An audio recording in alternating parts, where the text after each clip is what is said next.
Hi everyone, another week and yet another 10th edition rules roundup. A pretty solid week of announcements with the army rules of 5 armies, including Astra Militarum being shared.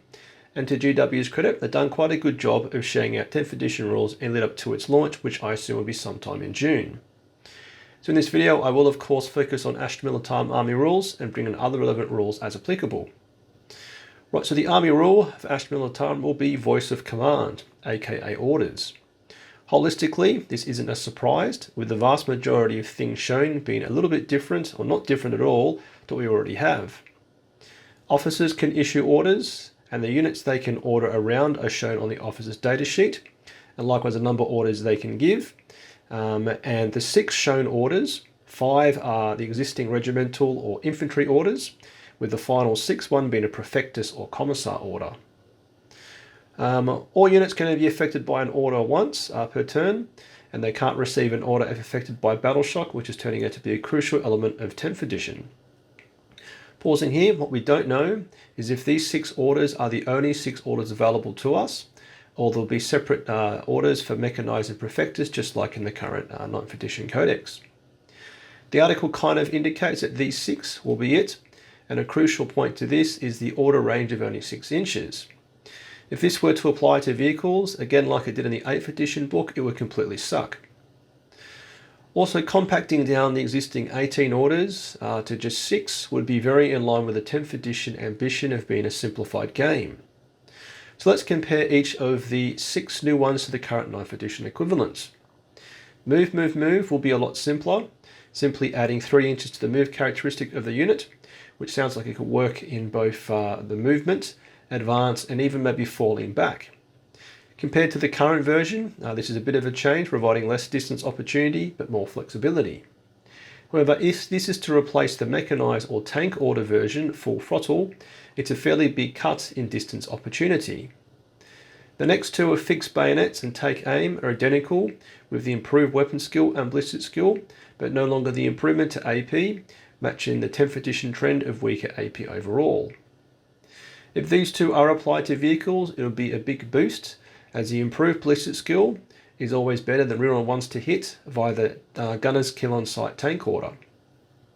Now, front rate fire, second rate fire applies to all rapid fire weapons, which we have learned in the Cadian shock troop datasheet still includes las guns and plasma guns, so they'll be spinning at a lot more plasma depth.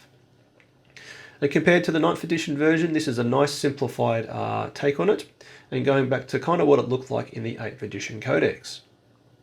The take cover order remains, giving a simplified +1 to save, as opposed to the 9th edition version, which is quite complex, given it's a complex set of terrain rules in 9th edition. Looking at this order, it does however have me doubting that this would work on vehicles. Lastly, duty and honour simply improves leadership and objective control value by 1, so any battle line units like Cadian Shock, Cadian and Death Corps of Krieg will have an objective control value of 3, which feels very strong. Duty in honour in the 9th edition book of note achieves a different thing, with a similar prefectus order being at all costs, which gives a unit OPSEC. As said earlier, how vehicles are ordered around will be crucial, and a key aspect to understand how Astra Militarum will be from a competitive point of view in 10th edition. Right, now onto the Cadian shock troop datasheet. Overall, the weapon, war gear options, core stats and keywords haven't really changed, with some key callouts being objective control value of 2 and a leadership of 7+, with Space Marine intercessors for reference have a leadership of 6+, and the other important thing to call out is the keywords of battle line and grenades.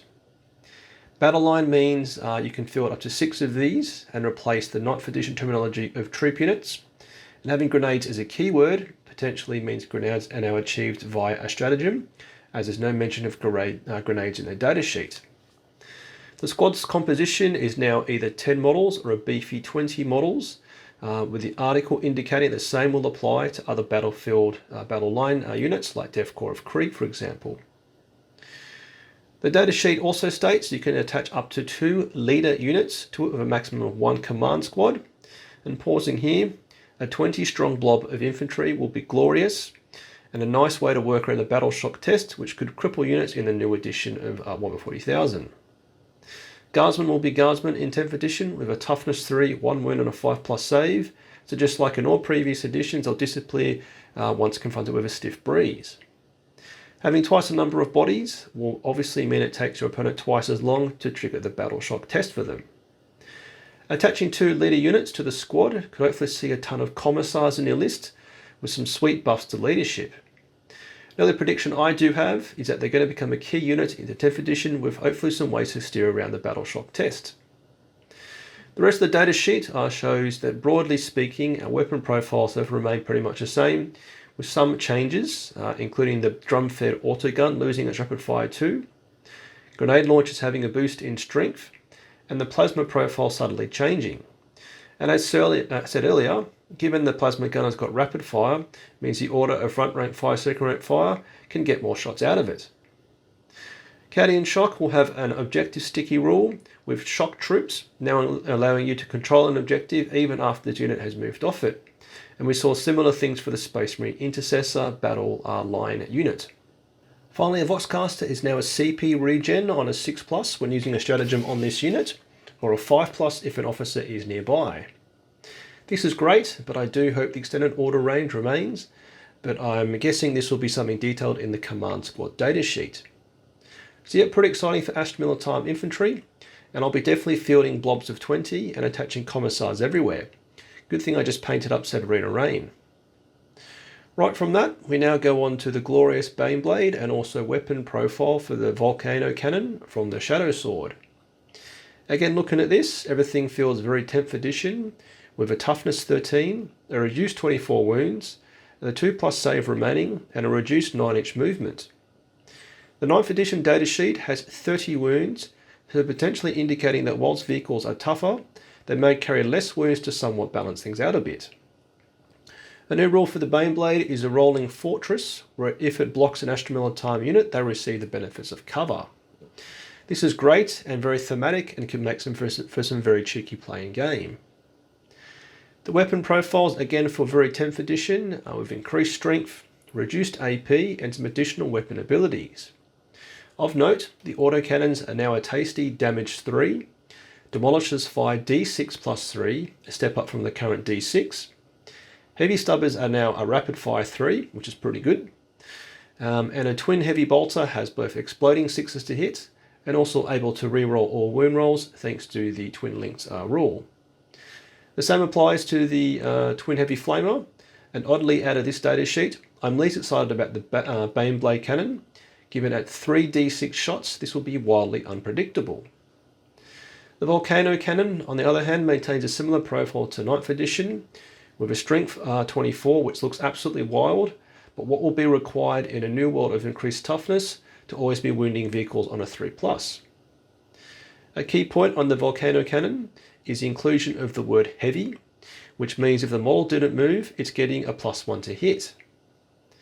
Now, moving a little bit out of sequence, we can now check out a Leman Russ Battle Cannon profile, which was also shown, with improved strength, but also a reduced AP. You will notice here no mention of the word heavy, and this has got me a bit worried that we could be returning to a world of Blitzschild 4+ tanks, which could be quite sucky.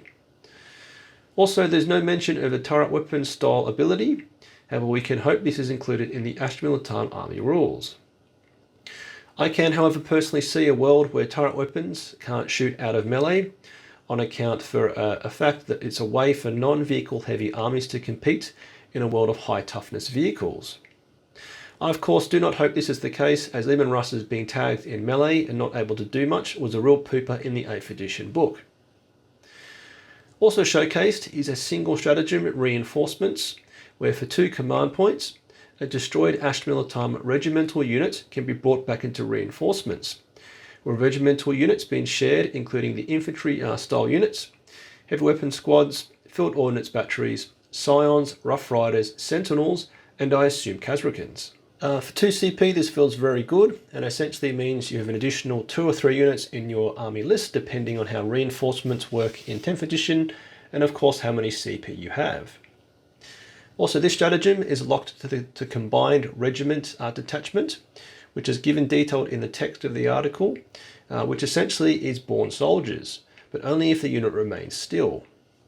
This falls on the face of it quite strong, and having to remain stationary to benefit from this will mean the trusty mortar pit will remain, but factoring in the new indirect rule as shared in the Army rule showcase for Adeptus Sororitas, which basically means that the existing indirect nerf from the balance status slate will remain in 10th edition.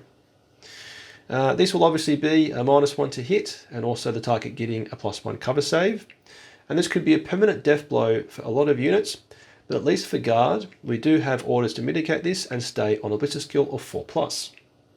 As said at the top of the video, if those 6 orders apply to both infantry and vehicles, the take aim order would offset the indirect nerf and make units like the Manticore and Basilisk playable again after their fall from grace in the later stages of 9th edition.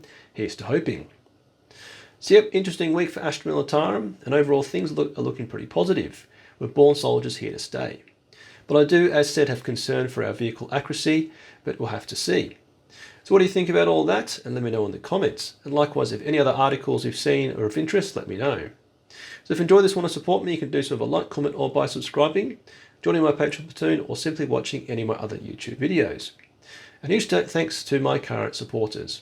Let's get your bayonet sharp, lads gone oiled. Faith in the Emperor strong. Patreon platoon, sound off. Tank Commander Glenn. Tank Commander Watchdog Van Etten. Tank Commander Mitchell.